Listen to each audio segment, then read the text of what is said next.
France Culture. Le cours de l'histoire. Xavier Mauduit. Dans la famille Curie, je demande Marie, Pierre, Irène, Frédéric, Hélène, Yves. La famille Curie, une famille rayonnante. Que signifie travailler en famille? Que signifie être observé sans cesse par la presse au moment où l'on travaille en famille? Aujourd'hui, les Curie, une famille rayonnante. Vous avez un doctorat? Ce n'est pas un entretien d'embauche. Est-ce que vous avez un doctorat? Tais-toi un peu, Ève. Oui, j'en ai un. Oui, j'ai bien un doctorat. Et sur quoi portez votre thèse? Père! Monsieur Joliot, y a-t-il des remarques que vous aimeriez partager à propos de la météo? À propos de la politique? Ou bien encore des transports? Non. Aimez-vous la science? Évidemment que j'aime la science. J'aime votre fille. Et j'aime la science. Il aime ta fille. Laissons de côté votre amour pour ma fille et parlons science, voulez-vous? Parlons science un petit peu aujourd'hui, c'est un extrait du film Radioactive, le film de Marjane Satrapi, avec ici tant et tant de personnages. Et pour nous en parler, Pierre Verschuren, bonjour. Bonjour. Aujourd'hui, vous allez essayer de nous éclairer un peu dans cette généalogie et surtout dans ces découvertes de la science. Vous êtes maître de conférences en histoire contemporaine à l'université de Franche-Comté. Et bonjour Nathalie Pijarmico. Bonjour. Historienne, directrice adjointe du musée Curie. Il est où ce musée ? À Paris, dans le 5e. Quand on évoque la famille Curie, c'est vrai que les noms, les prénoms sont associés. Est-il possible de comprendre ces découvertes en mettant de côté la famille Curie? Est-ce qu'on peut comprendre Marie Curie sans la placer dans sa famille? Comme n'importe quelle personne, je crois qu'on est le fruit de notre construction, de nos acquis. Donc, comprendre Marie Curie, c'est aussi comprendre le milieu d'où elle vient, c'est aussi comprendre les opportunités qui se sont offertes à elle, le contexte social économique d'expansion de l'industrie chimique. Non, je pense pas. Alors, je vais vous poser la question d'une autre manière. Est-ce qu'on a d'autres exemples où la famille est aussi présente dans le milieu scientifique? Vous savez, on va pas faire le jeu de séparer l'artiste, le créateur de son univers, mais là, on sent bien que c'est complètement imbriqué, au point d'ailleurs que la presse en est extrêmement sensible, contemporaine, à regarder sans cesse ce qui se passe autour d'elle. On a quand même dans l'histoire beaucoup de familles de scientifiques jusqu'à aujourd'hui. La première académicienne des sciences, son père était académicien, son mari est académicien. Bon, voilà. Choquet-Bruat, c'est donc en fait. Non, les parents de Marie Curie, son père est professeur. Alors, Nathalie Pijarmico, à l'inverse, dans la contextualisation, vous auriez pu dire, oui, parce que c'est une nouveauté. Auparavant, les femmes n'avaient jamais accès à l'université. C'est vrai que c'est faux? Oui. Ah, c'est quand alors? Les premières femmes à l'université, c'est en médecine, c'est 1868. Donc c'est presque 40 ans avant Marie Curie. C'est même les premières femmes inscrites, parce que qui assistent aux cours, on peut remonter. Oui, voilà, à la Sorbonne. Dès les années 1820, en province, on a des femmes qui assistent aux cours, pas qui valident les diplômes. Faut séparer les deux problèmes en fait. La première licence S sciences, c'est 1868. Donc il y a effectivement, au niveau de l'inscription administrativement, ça va être un petit peu plus lent en sciences qu'en médecine. Mais on a des femmes qui assistent au cours de Marie-Pape Carpentier. Elle donne toute une série de conférences à la Sorbonne en 68 aussi, 1800. On est sur les premières générations, en fait, où l'on va voir des couples travailler ensemble, parce que vous évoquez ces années 1868, par effet générationnel, même si la situation des femmes n'est pas exceptionnelle. On a beau dire qu'elles sont inscrites, il faudrait pas avoir cette lecture-là en disant, non, tout va bien. C'est vrai que là, non.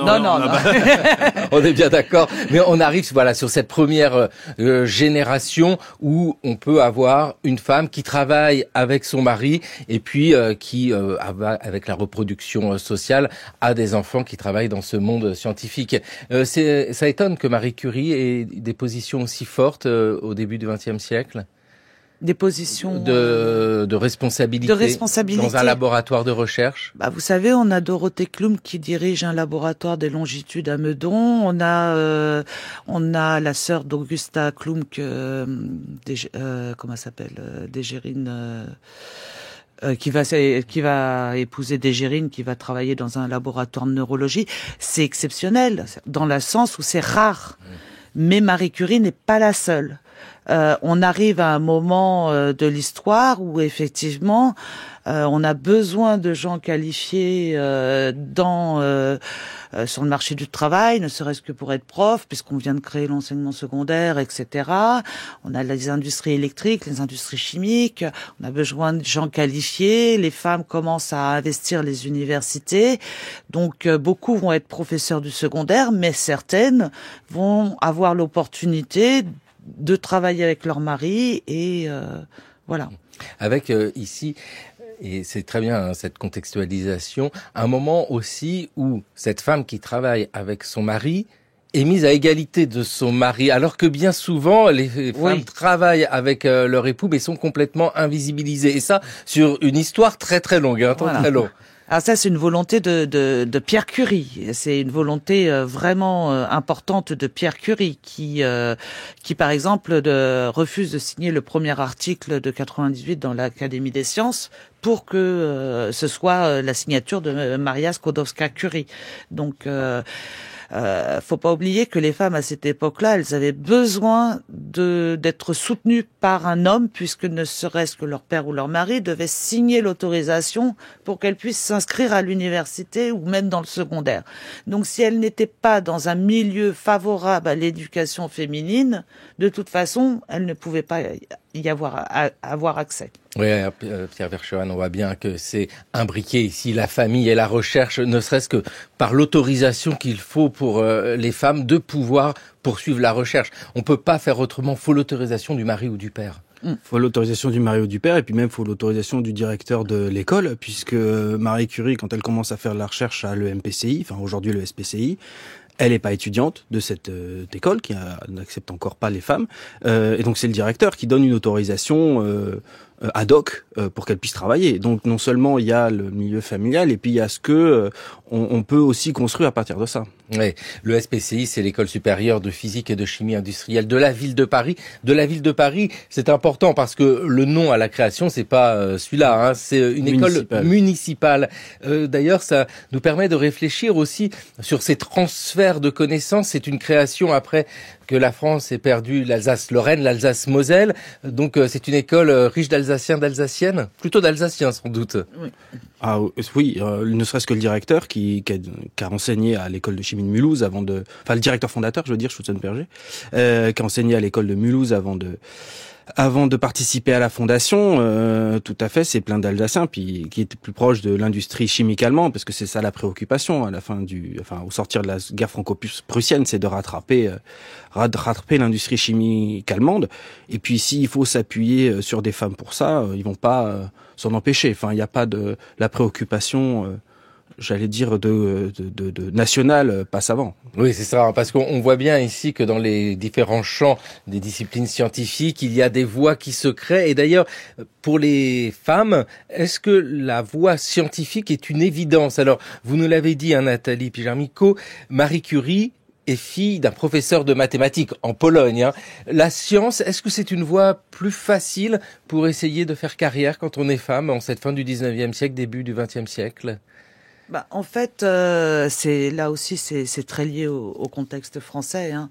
Le fait est que avant les femmes allaient vraiment qu'en médecine, mais là il fallait pouvoir subventionner ses études pendant 4 ans, etc. À partir on va dire de la création de l'enseignement secondaire pour jeunes filles, 1880-81, on va demander aux hommes d'avoir souvent une licence pour enseigner. Elle se passe en 1 an à l'époque, la licence, très important. Et aux femmes aussi pour enseigner, même si elles peuvent enseigner avec le brevet supérieur. Donc en fait, on va voir un changement de population avec cette petite bourgeoisie qui va aller vers les sciences et les lettres, parce que avec une licence en 1 an, elles peuvent occuper une profession reconnue et qui leur permettra de subvenir à leurs besoins. Alors qu'avant, aller en sciences et en lettres ne menait à rien. Donc c'était vraiment la haute bourgeoisie qui n'avait pas besoin de travailler. Marie Curie, quand elle va faire sa thèse, elle n'est pas payée. Donc ils vivent sur le salaire de Pierre, qui suffit largement pour vivre. Oui, c'est ça, hein, c'est un univers où nous avons deux individus qui se sont rencontrés et ici, bien sûr, se mêle à l'histoire que nous racontons, qui est l'histoire des sciences, cette histoire individuelle qui est une histoire de déplacement, de migration, elle vient de Pologne, une histoire de rencontre. Je ne sais pas si on va parler d'ascension sociale aujourd'hui parce qu'on voit bien que c'est pas la motivation, hein, c'est la recherche avant tout. Bon, la recherche, elle peut permettre ensuite de faire carrière, de fonder une famille, mais tout ça commence par une rencontre. En 94, Marie fait la connaissance d'un jeune professeur. Second fils d'un médecin, il a déjà à son actif la découverte de la piézoélectricité et plusieurs inventions. Marie est frappée, elle le dira elle-même, par son regard clair.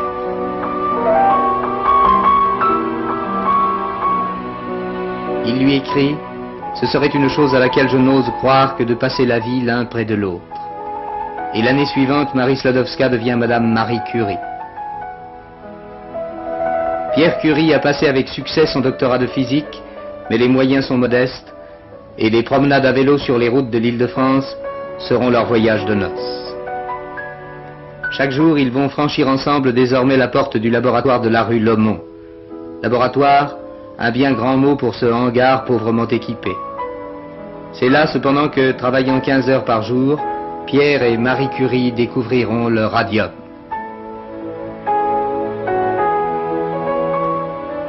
Le journal des actualités françaises en 1976 et une bonne dose de romance. Ah non, là on l'entend, hein. Pierre Verschuren, c'est très présent. C'est pas subtil. C'est pas subtil, mais alors c'est vraiment intéressant aussi de regarder la manière dont est racontée la vie du couple Pierre et Marie Curie, parce que la romance fait partie de cette histoire-là. Et c'est très important, ça nous guide aussi quand on construit intellectuellement dans notre esprit l'image de Marie Curie. C'est vrai qu'il y a ce couple-là. Les débuts difficiles aussi, on l'entend bien hein, dans ces conditions-là. D'ailleurs, au moment où ils se marient, enfin la recherche scientifique, et même pas balbutiante, c'est eux qui inventent la chose autour de la radioactivité. Ils sont héritiers de tout ce qui s'est fait avant, mais on voit bien qu'ici, ils ont tout à construire. Ils ne disposent pas d'un labo qui existait déjà.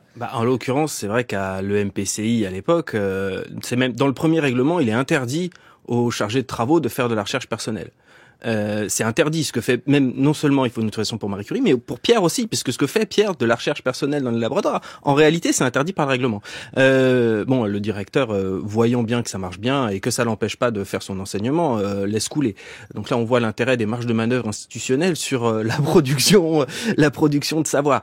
Parce que d'ailleurs la préoccupation majeure finalement du milieu chimiste et du milieu physicien à la fin du 19e siècle, encore une fois, hein, c'est d'aider l'industrie française à rattraper l'industrie allemande et donc produire des savoirs nouveaux là-dessus est bien, mais en fait n'est pas du tout considéré comme prioritaire. Ce qui est important, c'est de former des jeunes ingénieurs de beaucoup plus nombreux que ce que peut fournir Centrale et Polytechnique, en gros.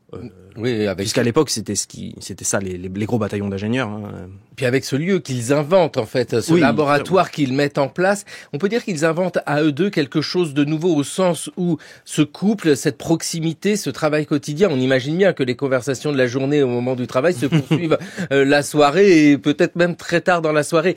Il y a cette fusion en fait entre à la fois le chercheur, la chercheuse et le mari, l'épouse. Il est évident que Marie Curie avait sa place dans le laboratoire de Lippmann à la Sorbonne. Elle y travaillait, elle aurait pu continuer à y travailler. Et quand Lippmann lui propose cette bourse de la Société d'encouragement pour l'industrie nationale, elle aurait pu faire ce travail de recherche à la Sorbonne, dans le laboratoire de Lippmann. Le fait est qu'elle se marie avec Pierre Curie et que c'est vrai que ça semble, alors j'ai horreur de faire de la psychologie mais ça semble un couple assez introverti, refermé sur eux-mêmes et qui veut travailler ensemble. Ils pourraient travailler dans un des laboratoires de l'EMPCI où travaillait Pierre, par exemple, pour faire ses petites recherches personnelles, mais non, ils veulent un espace à eux. Le fait est qu'il y a une espèce de cabane, qui est pas le hangar d'ailleurs, qui est un atelier, hein, le hangar il vient après, qui est une petite cabane dans laquelle ils peuvent être que tous les deux, avec un garçon de labo qu'ils vont payer par eux-mêmes d'ailleurs au départ. Et ils s'en contentent. Pierre a très peu d'étudiants. Le laboratoire Curie qu'on dit né de Pierre, en fait, il est pas encore existant. Après, tout le monde a très peu d'étudiants. C'est-à-dire la faculté des sciences, la Sorbonne Sciences, dans cette époque-là, c'est 400, 500 étudiants en tout. Tout laboratoire confondu. Le plus gros laboratoire, c'est celui de Gaston Bonnier, le botaniste. Ils sont 15. Ouais. Donc, c'est quand même pas... Il y a 444 étudiants en 1894 à la faculté des sciences de Paris. Donc, c'est très peu. Donc, Lippmann, comme les autres professeurs, ils ont tous leur petit cercle d'étudiants pour lequel ils jouent le mentor. Et il est le mentor de Marie Curie. Gabriel Lippmann, c'est un grand nom. Alors prix Nobel aussi, et c'est un grand nom de la photographie, de la couleur en photographie. On voit bien dans ce que vous nous dites tous les deux que c'est un petit monde. Au fait, tout le monde se connaît aussi. Ça joue beaucoup. Hein. Géographiquement, quand on regarde, c'est le même quartier, et puis tout le monde se croise dans les laboratoires. Important à voir aussi pour saisir les réseaux qui se créent. Tout le monde est assez proche. Ça va peut-être nous expliquer par la suite, quand on va regarder la descendance, comment en fait les alliances se font. Hein. Y compris les réseaux matrimoniaux. Oui, voilà, exactement. Y compris les réseaux matrimoniaux, avec l'importance du rôle de Pierre ici, Pierre Curie. Oui. Ce que vous nous disiez, Nathalie Pijar-Migaud, c'est que il est là aussi dans la reconnaissance complète du rôle de son épouse Marie Curie. C'est vraiment important de saisir en fait comment le couple travaille et puis crée en même temps, invente, découvre, mais surtout comment ils savent, j'utilise ce mot-là, faire de la publicité, mais comment exposer leur découverte, mais à deux. Et ça, c'est très très beau à saisir. Oui.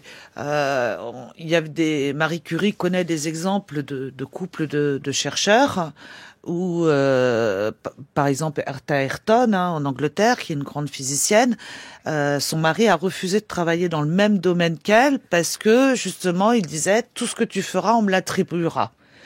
Alors que Pierre Curie et Marie Curie travaillent sur le même domaine, mais Pierre fait très attention effectivement à ce que les travaux de sa femme soient reconnus au même titre que les siens.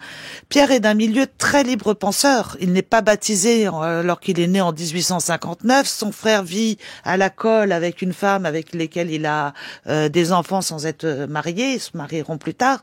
Donc il est d'un milieu que l'on peut qualifier largement de féministe pour l'époque. C'est joliment dit. Non, mais c'est vrai que bien souvent, c'est à Marie Curie que l'on attache des médailles de vertu féministe. Sans doute, elle a vraiment œuvré pour la chose, mais par son existence même. Mais on voit bien que le rôle de Pierre est très important. Il est militant. Le rôle de Pierre est militant, contrairement au rôle de Marie Curie. C'est ça qui est intéressant. Pierre Verschoen, comment ça se passe pour ces femmes qui travaillent? Comment elles sont perçues? Alors, il y a deux éléments. Il y a à l'intérieur du monde scientifique, la découverte ici, ça vaut un petit peu la preuve des capacités. Et puis après, il y a le regard extérieur. Est-ce que c'est bien perçu encore une femme qui décide de faire de longues études, de travailler dans un laboratoire de recherche? C'est perçu de manière, vous l'imaginez bien, extrêmement ambivalente. Ça dépend de qui perçoit.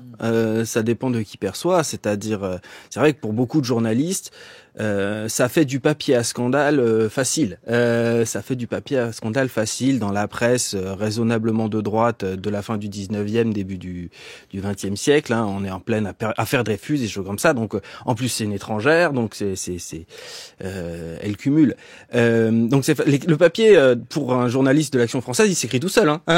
C'est très facile. Alors, est-ce que ça veut dire quelque chose sur la perception de l'homme ou la femme de la rue, vraiment sur ce qui peut se passer là? Ça, en tant qu'historien, on est un peu... Non, mais c'est difficile parce que c'est vrai qu'il y a, et vous le dites avec justesse, l'importance de regarder qui perçoit les choses. Et c'est sûr que recevoir un prix Nobel, et c'est le cas pour Marie et Pierre Curie, fait taire sans doute énormément de critiques. Et puis il y a autre chose qui est difficile à percevoir, c'est l'intime, c'est la relation de deux individus qui vivent en plus si proches l'un de l'autre. On écoute ici Marie Curie, lue par, c'est magnifique, Maria Casares. Nous vivions très unis, nous intéressant en commun à toutes choses. Travail théorique, expérience de laboratoire, préparation de cours ou d'examens.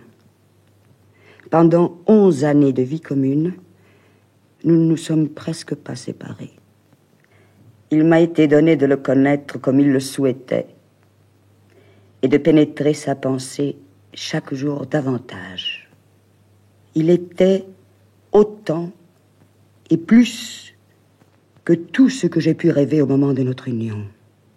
Constamment grandissait mon admiration pour ses qualités exceptionnelles, d'un niveau si rare et si élevé qu'il m'apparaissait parfois comme un être presque unique. Sa tendresse était le plus exquis des bienfaits. Il était bon d'en être entouré. Il était cruel de la perdre, après avoir vécu dans un milieu qui en était tout imprégné. Maria Casares, qui nous lisait ce que disait Marie Curie à propos de Pierre Curie en 1924, Maria Casares qui lit ce texte en 1968. C'est très beau à voir, c'est très beau cette relation, et on imagine l'aventure que ça a pu être. On a évoqué le fait que c'était pas si facile que ça dans les conditions de travail, et puis la consécration, le prix Nobel 1903. Alors on l'oublie souvent, il y a Henri Becquerel avec eux, mais voilà, ils sont trois à recevoir le prix Nobel. D'une famille de scientifiques. Et voilà, autre famille de scientifiques. Mais c'est vrai qu'on va les croiser, les familles de scientifiques qui se superposent. Le prix Nobel de physique en 1903, Pierre Verschuren, c'est la consécration. Le prix, il est attribué à partir de 1901, donc c'est un prix tout nouveau. Après, je pense aussi, je me demande dans quelle mesure est-ce que c'est pas les Curie qui ont lancé le prix ou les prix qui ont lancé les Curie, puisque finalement, la valeur d'un prix est aussi corrélée à qui on le donne. Et là, en l'occurrence, c'est vrai que les journalistes s'en saisissent. Les physiciens des années du début du XXe siècle s'attendaient pas au coup de téléphone de l'Académie de Suède tous les matins en espérant eux avoir le prix Nobel. C'est pas comme aujourd'hui, quoi. C'est pas comme aujourd'hui. Mais c'est vrai que c'est un vrai impact, Mais il y avait d'autres instances. Il y avait l'Académie des sciences aussi qui donne encore, mais qui donnait encore à l'époque, dès cette époque-là, des prix très prestigieux. Donc c'était pas cette espèce de monopole du prix que c'est devenu le prix Nobel. Et puis on évoquait l'intime, parce que ça c'est ce qui est exposé au public, le prix Nobel par exemple, mais l'intime c'est beaucoup plus difficile à voir. Nathalie Piégard-Migaud, il y a quand même malgré tout tous ces éléments, et particulièrement photographiques, qui nous montrent l'intimité du couple. Il y a quelque chose ici qui fait partie aussi de la narration de l'histoire de Marie Curie. La bicyclette avec Pierre, tout cela, c'est quelque chose que l'on peut saisir à travers les photographies. Oui, ça c'est clair que le couple Pierre et Marie Curie, même dans les photographies du laboratoire de la rue Laumont, de l'EMPCI, apparaît vraiment comme une seule entité quelque part. Mais ce qui est intéressant, c'est de constater que après leur panthéonisation en 1995, on a énormément écrit sur Marie Curie. J'ai dû compter 65 biographies françaises sur Marie Curie jusqu'en 2015, 2 sur Pierre. Donc c'est ça qui est intéressant aussi, c'est de voir comment cette figure féminine, de par son parcours, a quelque part un petit peu occulté celui avec lequel elle a construit sa vie de chercheuse et de femme. Oui, parce que bien souvent c'est l'homme qui invisibilise la femme. Bon, là, on a un schéma inverse tardif. Voilà, c'est vraiment ça à noter. Mais c'est toujours important à voir combien la mémoire des personnages est un objet historique. Et pour Marie Curie, c'est vraiment un cas d'école. Là, Marie Curie qui a été érigée en vraiment l'icône scientifique, mais dans le même temps, on peut se rappeler de la manière dont était perçue Marie Curie au début du XXe siècle. Vous l'avez dit, Pierre Verschuren, c'est une Polonaise, c'est une femme qui pose tant et tant de problèmes. Est-ce que l'on peut percevoir parfois des critiques autour de cette famille-là? Est-ce que c'est quelque chose qui peut apparaître quand on regarde un petit peu comment sont décrits ce couple Curie qui fascine, vraiment, il n'y a pas à dire. Est-ce que ça peut apparaître Des critiques... Oui, certainement. Je voulais juste rebondir sur ce que disait ma camarade il y a 2 secondes. Sur la mémoire de Pierre Curie, Marie elle-même a essayé de la construire. C'est-à-dire la première biographie de Pierre Curie, c'est Marie Curie qui l'a inscrite. Donc il ne faut pas penser que que Marie aurait essayé d'effacer la mémoire de son mari. En fait, justement, elle a essayé de la construire. Bon, ça a pas très bien marché, mais elle a quand même essayé de la construire, et ça c'est je pense important à souligner. Non, c'est vrai, c'est important. C'est beaucoup plus tard effectivement qu'il y a cette invisibilisation de Pierre. Après, des critiques sur ne serait-ce que le recrutement de Marie, il y en a eu. C'est-à-dire que ça apparaît aussi, puisque Marie Curie est recrutée, est élue professeur à la Sorbonne dans la chaire de Pierre suite au décès accidentel de Pierre en 1906. Et ça, c'est dans un certain nombre d'articles, c'est décrit comme du népotisme. Enfin, c'est un héritage. Et d'ailleurs, elle-même, Marie elle-même le dit, il s'est trouvé des imbéciles pour me féliciter. C'est-à-dire qu'elle-même dit que ça a pu jouer. Il y a des critiques, et puis il y a aussi des critiques d'ailleurs de leur ce que tu disais tout à l'heure, de forme d'introversion du couple. Je cite toujours le journal de Marcel Mauss qui fait sa campagne au Collège de France après 45, qui à un moment évoque les Curie, et il parle de Pierre Curie comme d'un homme de Néandertal, c'est l'expression qu'il donne, et de Marie Curie comme une mère abbesse laïque. C'est un peu l'image que pouvait avoir un étudiant qui avait 20 ans au début des années 1900 de ce couple-là. Et Marcel Mauss, le sociologue, le neveu d'Urkheim, n'est pas un affreux Jojo, voilà. Merci de nous rajouter des histoires de famille en plus avec Marcel Mauss et Durkheim. Non mais Pierre Curie meurt en 1906 d'un accident de voiture, hippomobile, il s'est renversé par une voiture. C'est-à-dire que ce couple fusionnel n'est plus, et Marie Curie prend sa place, elle devient professeure. Alors là, c'est un moment très fort de l'histoire du féminisme, de l'histoire de la place des femmes dans la société. En fait, c'est pas comme ça vraiment qu'elle va le vivre. Comme dit Pierre, tout ce qu'elle voit, c'est la mort de son mari. Et donc, ce n'est pas une opportunité, puisque c'est un désastre dans sa vie, avant tout. Mais il faut se rendre compte que quand Pierre est mort, en fait, l'université La Sorbonne est détenue par les copains du couple, qui connaissent très bien la valeur scientifique de Marie Curie. Donc c'est eux qui vont assister auprès de Marie Curie pour qu'elle reprenne les cours de Pierre. Et il y a même De Bierne qui va faire venir leur copain qui est en Suisse pour essayer de la convaincre. Ceci dit, ils peuvent pas déclarer la chaire vacante, parce que sinon il y aurait d'autres candidats. Et ils savent que Marie Curie n'aura pas la force de lutter contre les autres candidatures. Donc ils vont utiliser un stratagème vieux depuis la création de l'université, qui est de dire on ne déclare pas la chaire vacante, on nomme un chargé de cours dessus. C'est Marie Curie, comme ça elle peut diriger le labo. C'est le labo qui l'intéresse, Marie Curie, c'est pas du tout l'enseignement, c'est le labo. Et après, par tradition, quand on va déclarer la chaire vacante 1 ou 2 ans après, c'est le chargé de cours qui l'obtient directement. Donc c'est ce qu'ils vont utiliser comme stratagème pour amener Marie Curie à être la première femme professeure d'université en 1908. C'est pour ça qu'il y a ces 2 ans. Mais c'est vraiment eux qui ont forcé Marie Curie quelque part à accepter ce poste. C'est hyper clair. Et puis, on saisit combien le prix Nobel, en 1903, quelques années plus tôt, ne garantit pas à Marie Curie le fait d'avoir une chaire. C'est pas si évident que ça. Faut encore ruser pour qu'elle l'obtienne, mais avec des soutiens à l'université. Vous savez, à l'heure actuelle, il y a une femme prix Nobel en médecine qui n'est pas académicienne de médecine. Et elle est française. Oui. Elle est académicienne des sciences depuis après son prix Nobel, mais voilà, c'est pas encore totalement joué. Non mais voilà, c'est ça. On voit bien que ce que nous évoquons ici, ça ne règle pas les questions. C'est-à-dire que c'est un moment de l'histoire. Je parle du féminisme, c'est plutôt de la place des femmes dans cette histoire-là, avec, puisqu'il est question de famille dans le cours de l'histoire, et particulièrement de la famille Curie, nous avons beaucoup évoqué Marie, Pierre, un petit peu le grand-père, le professeur de mathématiques. Alors l'autre aussi, Eugène, c'est du côté de Pierre, et puis il y a le professeur de mathématiques du côté de Marie. Et puis il y a des enfants dans cette histoire-là. Il y a Irène et Ève qui parlent de sa mère. Je suis née très tard dans la vie de ma mère. Je suis née quand elle avait 37 ans. Alors, je ne l'ai pas connue très jeune. C'était pas un jeune parent. Je n'ai connu ma mère avec des cheveux blancs, par exemple. Parce qu'elle a eu les cheveux blancs très tôt après la mort de mon père.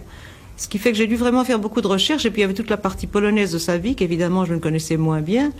parce qu'elle parlait très peu d'elle-même. Alors j'ai fait à ce moment-là, en 1935, un voyage en Pologne.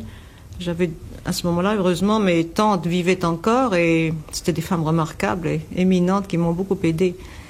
Alors après, rétrospectivement, j'ai été contente d'avoir essayé de faire ce livre et de l'avoir fait à ce moment-là et si vite et trop vite à mon avis.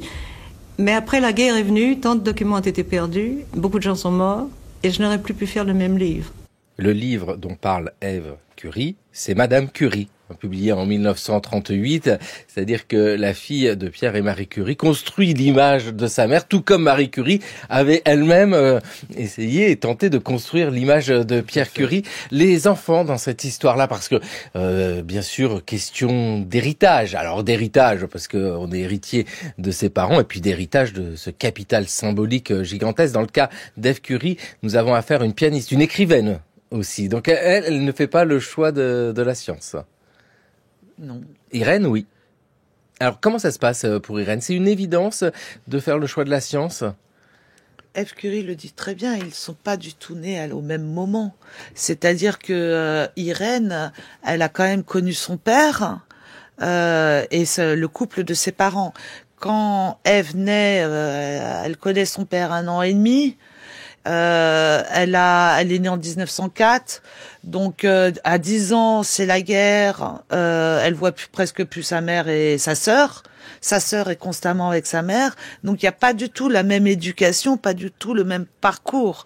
Irène va vraiment, oui, être une compagne de sa mère, alors que Ève va être plus la fille à protéger, voilà.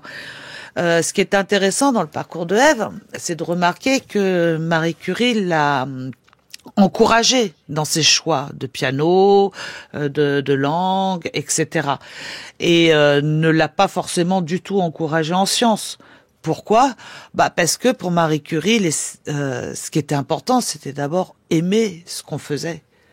Et non pas faire des sciences, pour la gloire, pour se sacrifier, soi-disant, à la société, etc. Non, on est bon que quand on aime ce qu'on fait. De ces 2 enfants de Pierre et Marie Curie, de Marie et Pierre Curie, il y a Irène qui est née en 1897 et donc vous l'avez rappelé, c'est 1904. Et oui, il y a un écart qui joue et qui fait que Irène se trouve seule avec sa mère après le décès de Pierre Curie. Ça renforce aussi cette proximité. Elles vont travailler ensemble beaucoup? Extrêmement tôt, hein, puisque à peine Irène a-t-elle fini sa licence à la faculté des sciences que déjà elle travaille à l'Institut du Radium avant même la licence. Oui, avant même la fin de la licence. Donc comme préparatrice, donc très jeune, à peine le bac, quoi. En gros, et donc elle fait partie des murs de l'Institut du Radium à peine l'inauguration de l'Institut du Radium en 1914. Donc oui, tout à fait. Et puis elle va devenir la préparatrice de sa mère extrêmement rapidement. Dans les effets de génération là qu'on évoquait, on est sur une autre génération, on le voit bien, et vous l'avez rappelé en début d'émission, cette chronologie qui fait que dans les années 1860, les femmes arrivent à peu mettre un pied dans le monde de l'université, que la génération Marie Curie c'est quand même celle d'après, et puis elle vient de Pologne, et puis là la génération d'Irène c'en est encore une autre, c'est-à-dire qu'Irène n'est pas confrontée aux mêmes freins, même s'ils demeurent très nombreux, hein, mais qu'a pu connaître sa mère. Ça a été, je dirais même que sa mère a connu moins de freins qu'Irène. Ah oui? Au niveau social, au niveau admission dans les laboratoires, parce que Marie Curie arrive en France à vraiment un moment où on a besoin. Et quand on a besoin de gens sur le marché du travail, on accepte les immigrés et les femmes. Et Marie Curie est les deux. Irène, elle va arriver, on va dire, sur juste à l'après-guerre. Alors là, on en a aussi besoin parce qu'il y a la reconstruction de la France, etc. Mais il y a quand même moins de moyens. Et puis surtout, il va y avoir la crise économique de 30. Et là, la crise économique de 30, on ferme les frontières d'abord. On limite le droit des immigrés et des femmes au travail. Et elle va subir ça de plein fouet. Donc c'est vrai qu'il y a plus de femmes françaises, notamment à la faculté des sciences, qu'elles trouvent facilement un emploi dans l'enseignement, même dans les industries. Il y a des femmes du laboratoire de Marie Curie qui sont devenues directrices techniques d'une industrie. Mais la progression va être moindre. Et puis de toute façon, plus il y a de femmes, plus elles apparaissent pour les hommes comme des concurrentes. Marie Curie n'est pas une concurrente, parce qu'elle est seule. C'est une exception qu'on veut bien accepter. D'ailleurs, c'est ce qu'on dit. Quelle autre femme en eût été digne qu'on dit d'elle? On veut bien l'accepter, elle, mais pas les autres. Alors que Irène est de la génération où là, 1930, un tiers des étudiants, c'est des étudiantes en sciences. Donc, elle commence à gêner. Oui, voilà, c'est vraiment cette histoire-là qui nous intéresse avec, dans le cas d'Irène Curie, la rencontre avec Frédéric Joliot. Lui, il vient pas d'une famille de scientifiques, hein? Ah non, absolument pas. Il vient d'un milieu très modeste parisien. Et d'ailleurs, quand il a pas le bac, enfin, il passe son bac après son diplôme d'ingénieur, ce qui quand même aujourd'hui paraît assez exotique. Mais c'est la filière d'ascension sociale par les écoles ESPCI ou Chimie Paris, enfin en l'occurrence ESPCI, mais les écoles de chimie qui ont été créées à partir de 1896 ont la même stratégie. Donc c'est des enfants d'ouvriers qui deviennent ingénieurs, clairement. Et donc lui, voilà. Il rencontre Irène Curie. D'abord, il devient l'assistant de Marie, et puis en devenant assistant de Marie, il rencontre Irène. Et là, nous allons laisser la parole à un autre membre de la famille. C'est Hélène Langevin-Joliot, c'est-à-dire la fille d'Irène Curie et la fille de Frédéric Joliot. C'est donc la petite fille de Marie et de Pierre Curie. J'avais peut-être à peine 7 ans lorsqu'elle est disparue. Malgré tout, je la connais à travers les souvenirs qui sont une tradition familiale et à travers aussi toute une tradition des laboratoires, puisque je vis moi-même dans un laboratoire. Quand on parle aujourd'hui que les jeunes espoirs de la science doivent parfois se révéler à l'âge de 16 ans, eh bien, Marie Curie est arrivée à 24 ans avec le bagage, je pense, d'un élève de seconde aujourd'hui, probablement pas beaucoup plus. Je crois tout de même que très jeune, Marie Curie, enfin Marie Skłodowska, avait la vocation de la recherche. Je pense que les difficultés, enfin l'impossibilité, à 18 ans, en Pologne, de réaliser cette vocation, l'a conduite à travailler. Quand sa sœur lui a écrit « Viens maintenant faire tes études en France », eh bien, elle n'était presque plus décidée, parce qu'il lui semblait qu'il y avait eu tellement de temps écoulé que peut-être ses ambitions qui lui paraissaient légitimes à 16 ans ou à 17 ans, elle en avait presque peur. Nous étions en 1967 quand Hélène Langevin-Joliot évoquait sa grand-mère, Marie Curie.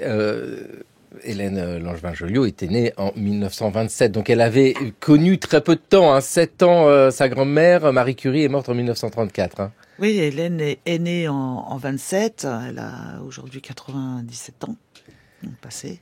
Et ce qui est intéressant, c'était un petit article dans Le Monde qu'elle avait passé, pour lequel elle avait été interviewée. Alors, elle aimait pas trop le titre. Et le titre, c'était « À 8 ans, je parlais de particules à table ». Et je trouve ça très très parlant, parce que effectivement, c'est beaucoup plus facile pour une Irène Joliot-Curie quand d'arriver dans un laboratoire, un des laboratoires les mieux dotés de France à l'époque. Et ce qui est intéressant avec son histoire avec Frédéric Joliot, c'est comme le rappelle Pierre, Frédéric sort de l'EMPC, il n'est pas docteur du coup, il a même pas la deuxième partie du bac d'ailleurs. C'est Marie Curie qui le force à passer la deuxième partie du bac et d'aller après passer. Mais c'est Irène qui va le former à la radioactivité.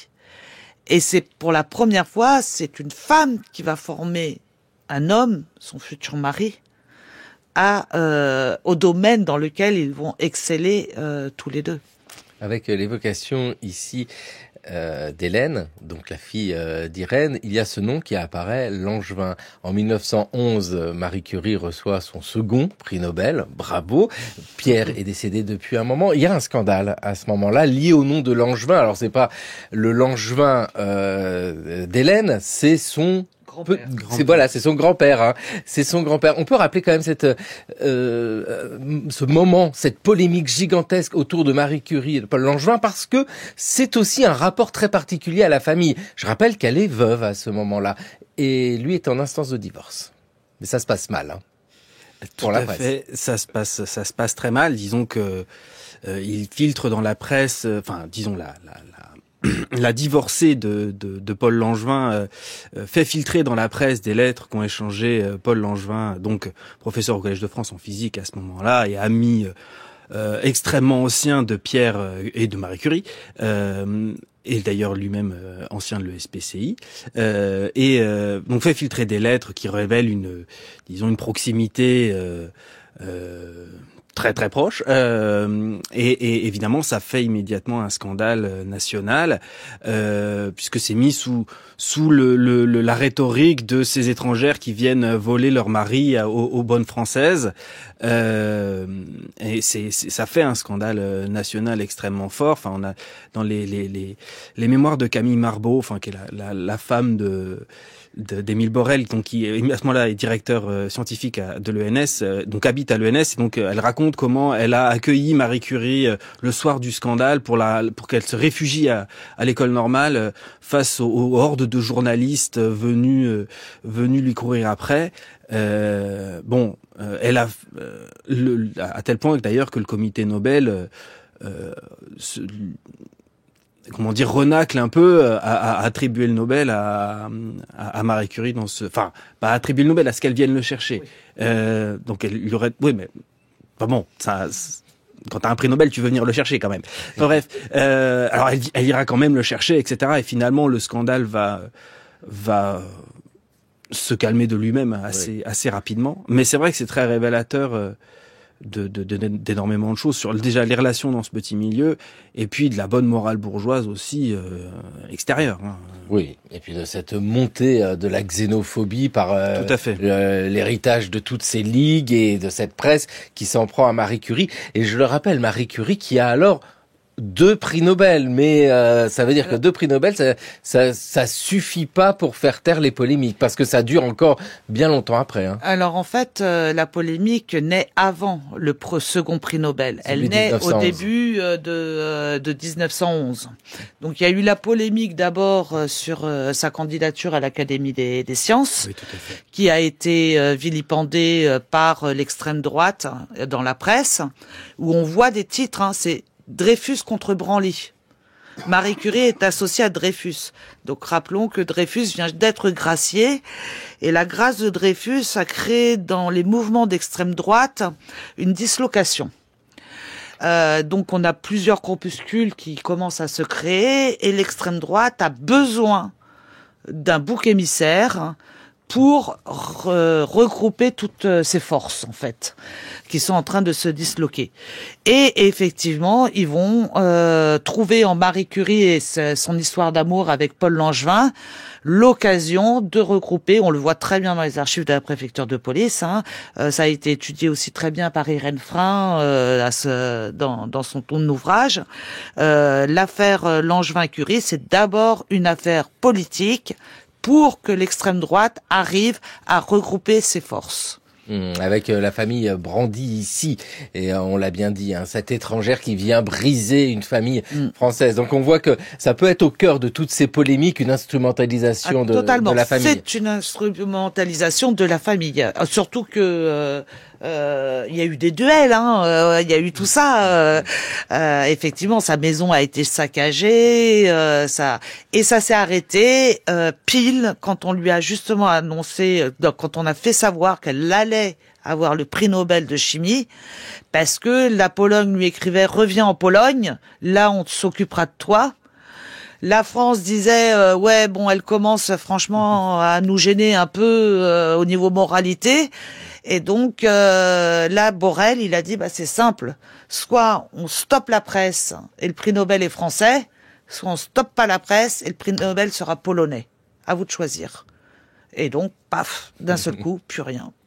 Voilà. Le patriotisme, le chauvinisme l'ont emporté sur la xénophobie qu'on a mis de côté un petit moment. C'est la malignité de Borel aussi. Oui. Malin, hein.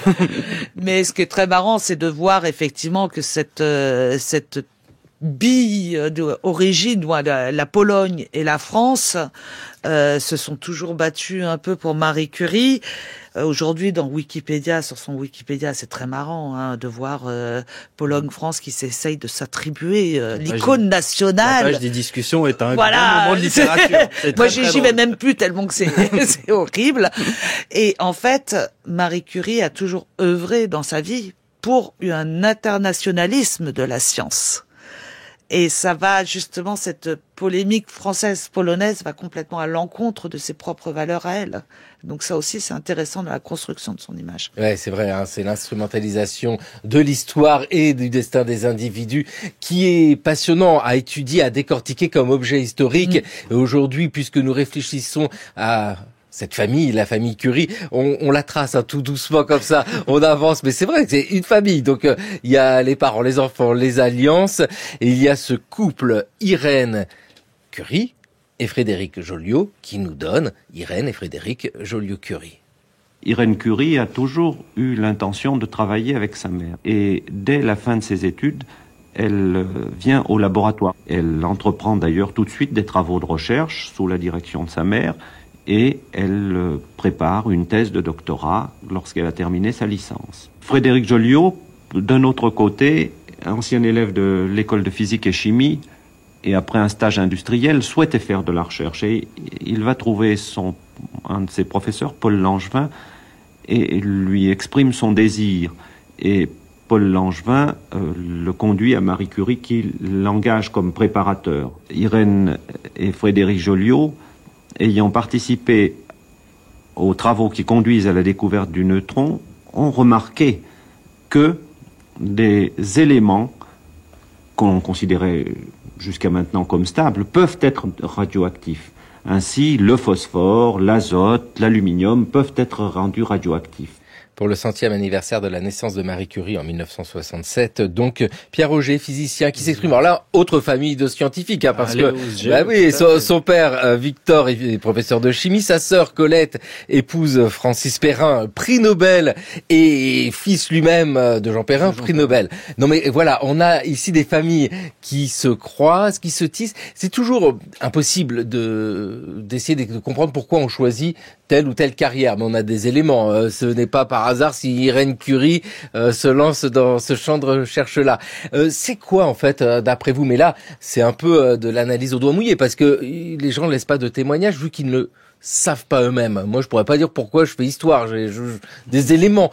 Mais qu'est-ce qui fait? C'est la facilité d'accès à certains milieux, ou c'est le fait d'avoir baigné depuis son enfance avec les copains des parents à la maison qui parlent toujours de la même chose? Qu'est-ce qui peut expliquer cet attrait-là? C'est là, moi, je laisserais parler plutôt Hélène Langevin-Joliot, justement, et même Pierre Joliot, son frère, qui dit que, certes, ils ont complètement baigné dans ce milieu-là, mais surtout, on leur a présenté la science comme quelque chose d'amusant, d'intéressant, et non pas comme quelque chose pour lequel il fallait avoir un prix Nobel, parce que sinon ils en auraient jamais fait. Donc en fait, non seulement, ils fréquentent les Perrin, des scientifiques, les Auger, des scientifiques, Lapicque, des scientifiques, mais il y a aussi des intellectuels, Seniobos, Chavannes, etc. Donc en fait, c'est vraiment une communauté qui, quelque part, pour moi, est en dehors de la société et dans un cercle élitiste. Ils vont en vacances ensemble. Ils vont en vacances ensemble, qui fait que les enfants eux-mêmes entendent parler de science, d'art, de culture, et ils connaissent que ça. Ils ne connaissent pas le métier de caissière. Non, non, mais donc c'est normal que généralement on va dans une profession qu'on sait exister. Ils vont en vacances ensemble du côté de la Bretagne. En Bretagne, pas loin de l'île de Bréa. Tout à fait. Sorbonne plage. On appelait ça Sorbonne plage. Il y a des photos très drôles avec Charles Seniobos en capitaine et toute la famille derrière, enfin toute la famille, tous les petits, les Joliot, les Curie, les Auger, etc. tous les étés. Nathalie Pijard-Micot le disait très bien, ces enfants qui naissent dans cet univers-là comprennent le plaisir qu'est la recherche et puis sans doute ils perçoivent au bout d'un moment les problématiques et l'intérêt, ce qu'il y reste encore à découvrir. Je pense que c'est aussi ce côté très stimulant qui permet de comprendre comment on en arrive à avoir des généalogies de scientifiques dans le cas des Curie. Très, très, très clairement. Ce qui est intéressant, c'est que non seulement on a ça pour la science elle-même, mais c'est aussi vrai pour la politique de la science. C'est-à-dire que je pense non seulement ça parle les sciences, mais aussi ça parle les politiques de la science, organisation, c'est fondation de la Caisse nationale des recherches scientifiques qui va devenir le CNRS, etc. La réforme de l'enseignement supérieur à partir de 45, c'est Pierre Auger qui la lance, et donc qui était en vacances avec tous ces gens-là. C'est Langevin-Vallon, etc. Le plan Langevin-Vallon, c'est Paul Langevin. Donc c'est multiforme. Ça n'est pas que science, c'est aussi comment on organise la science. Et on en a les conséquences jusqu'à aujourd'hui de ces discussions-là et de cette construction d'un petit milieu. Pierre Verschuren, des savants aux chercheurs. Vous mettez deux mots difficiles à prononcer quand ils sont côte à côte dans le titre de votre livre. Avec un nom de famille comme le mien, on est déjà tranquille sur le compliqué à prononcer. Des savants aux chercheurs, donc les sciences physiques comme métier 1945-1968 que vous publiez aux éditions de l'École normale supérieure. Parce que c'est ça, c'est cette idée d'institution aussi. Cette histoire de famille s'écrit avec comme toile de fond des institutions sur lesquelles on peut s'appuyer. Irène Joliot-Curie, c'est la première secrétaire d'État à la recherche. Alors, elle n'a pas eu le temps de faire énormément de choses, et puis ça l'intéressait finalement pas tant que ça, mais ça veut dire quand même quelque chose qu'elle est secrétaire d'État à la recherche, alors même qu'elle n'a pas le droit de vote, puisque en 1936, au Front populaire, les femmes n'ont pas le droit de vote. Donc là, c'est symboliquement très fort, même si bon, le secrétariat d'État a pas été aussi. Elle a quand même développé les bourses. Oui, non, j'ai pas dit qu'elle avait rien fait. Elle a réussi à faire mais voilà, trucs, comme tu dis, elle est restée 3 mois, puis après c'est Jean Perrin qui a récupéré le job parce que elle est revenue à la science pure. Mais il y a le fait que ce soit Jean Perrin, dont quelqu'un qu'elle connaît depuis qu'elle est toute petite, qui récupère aussi ce sous-secrétariat d'État est révélateur. On parlait des copains de Pierre Curie, il y a Jean Perrin depuis quasiment le début. Voilà, parce que c'est les amis et la famille, tout ça, c'est extrêmement proche. Nathalie Pijard-Micot, vous disiez que le mieux était de laisser la parole aux enfants de Frédéric et Irène Joliot-Curie. Donc il y a Michel, il y a Hélène, et dans la famille... Ah oui, Michel. Oui, Michel Langevin, oui. Et dans la famille, je demande Pierre Joliot. Je crois qu'il y a même, de ce point de vue-là, une analogie extraordinaire entre le couple exceptionnel qu'a représenté Pierre et Marie Curie et le couple de Frédéric Joliot et d'Irène Curie. Et dans les deux cas, on peut dire que ce qui faisait la richesse de ces deux couples était leur différence. Pierre Curie était un rêveur intuitif, Marie Curie était une personne douée d'une énergie et d'une efficacité et d'une intelligence tout à fait exceptionnelles. On peut dire que, en caricaturant un peu, l'inverse était vrai dans le cas de mes parents. Mon père était un réalisateur, un fonceur.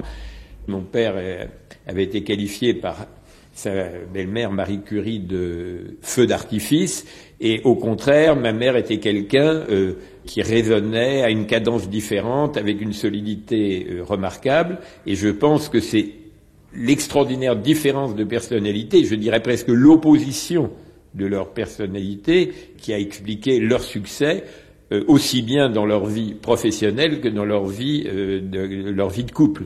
Frédéric Joliot, Irène Joliot-Curie, son prix Nobel de chimie 1935, ils ont 2 enfants, Hélène et Pierre Joliot, et Hélène épouse Michel Langevin. Voilà la généalogie, parce qu'il faut s'y accrocher à cette généalogie. C'est intéressant ce que dit Pierre Joliot, le biologiste.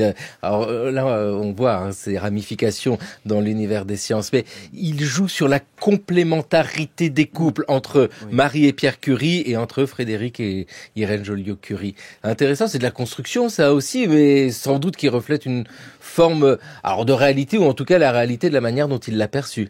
Ah oui, c'est la réalité de leur ressenti à eux, cette complémentarité.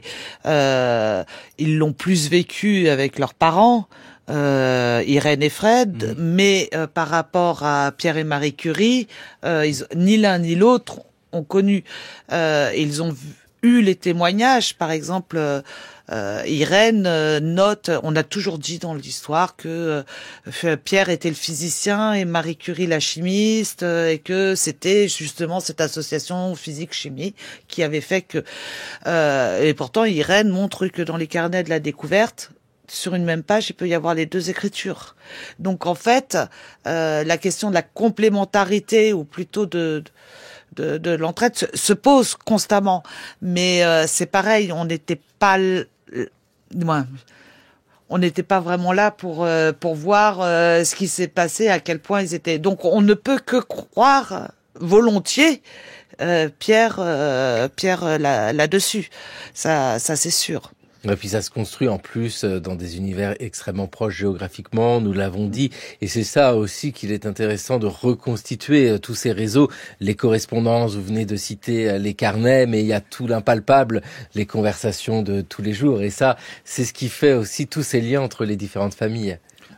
Après, faut dire que sur les 4 qui nous intéressent là, Pierre, Marie, Irène et Frédéric, je dirais, avec une catégorisation psychologique de base, il y a 3 introvertis et un extraverti. C'est-à-dire que en question de... J'aurais pas osé. Non, mais en parlant de complémentarité, c'est vrai que Frédéric est quand même quelqu'un d'autrement qui est toujours très bien habillé, oui, qui va chez les tailleurs, qui a une aura nationale. Lui, il se voyait président de la République sans doute à un moment. Donc, et je pense que c'est vrai. Enfin, il fait d'énormes conférences. Là-dessus, la complémentarité, je pense, n'est pas la même entre Pierre et Marie Curie, qui finalement se ressemblaient beaucoup et travaillaient ensemble. Typiquement, Irène et Frédéric, après le prix Nobel, travaillent assez peu ensemble. À partir du moment où Frédéric a une chaire au Collège de France, il a un laboratoire à lui qui n'est plus à l'Institut du Radium. Il en a même après plusieurs, puis il y en a un au CNRS. Enfin, je rentre pas dans le détail. Et donc là, on a un couple qui reste, mais elle hérite de la chaire de sa mère à partir de 46. Lui, il est au Collège de France. Alors vous allez me dire, c'est pas très loin, et c'est vrai. Et il y a des circulations de chercheurs de l'un à l'autre. Mais ils ne font plus de la recherche directement ensemble. La complémentarité, elle se fait plus à l'échelle méta, quoi. C'est-à-dire, elle incarne le savant qui continue à aller à la paillasse, etc. Et lui, il a plus un côté grand patron de la recherche, à fonder le CEA, politique de la recherche, tout à fait, à fonder le CEA, à gueuler dans toute la presse nationale parce que la recherche est pas dans le plan Monnet, par exemple. C'est lui qui fait ça. C'est lui qui lance une pétition de tous les chercheurs français pour réclamer l'inscription de la recherche dans le plan Monnet. Irène, elle signe, mais c'est pas elle qui...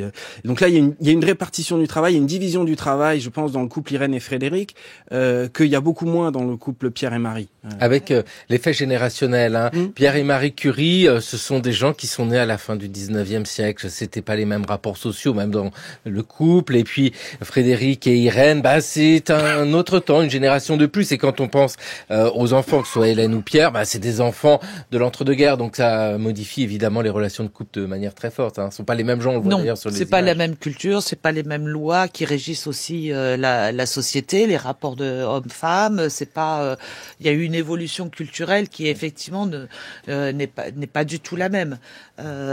Ceci étant, ce que je rappelle assez souvent, c'est que effectivement ils ont travaillé complètement séparément, et Frédéric s'est lancé plutôt dans la politique de recherche, le développement. Irène aussi avec Orsay, mais de façon plus souterraine, comme tu dis, très bien. Mais ils ont eu le prix Nobel. Frédéric, 2 ans après, à le Collège de France. Ouais. Irène, il faudra qu'elle attende 46 pour avoir une place de prof. Ouais. Important à rappeler cette chronologie-là. Mais merci vivement à tous les deux de nous avoir présenté toute la famille. Nathalie Pijarmico, faut qu'on aille au musée Curie, bien entendu. Ah bah oui. Comme une évidence. Et Pierre Verschuren, des savants aux chercheurs, des sciences physiques comme métier. Je vous propose de laisser pour conclure la parole, tout simplement, à Irène Joliot-Curie. Merci beaucoup à vous deux. Et c'est Madame Irène Curie qui fera notre conclusion dans sa déclaration.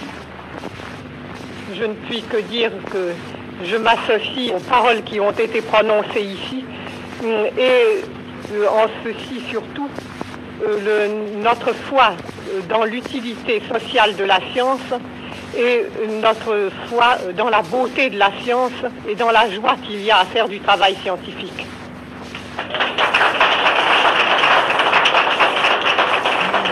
Irène Joliot-Curie dans le cours de l'histoire, une émission réalisée par Anna Holbeck, avec aujourd'hui à la technique Guillaume Ficheux, une émission préparée par Raphaël Laloum, Chloé Rouillon, Jeanne Delecroix, Jeanne Copin, Maïwen Guizou et Gilliane Tilly. Le cours de l'histoire à écouter, à podcaster sur notre site franceculture.fr et l'appli Radio France.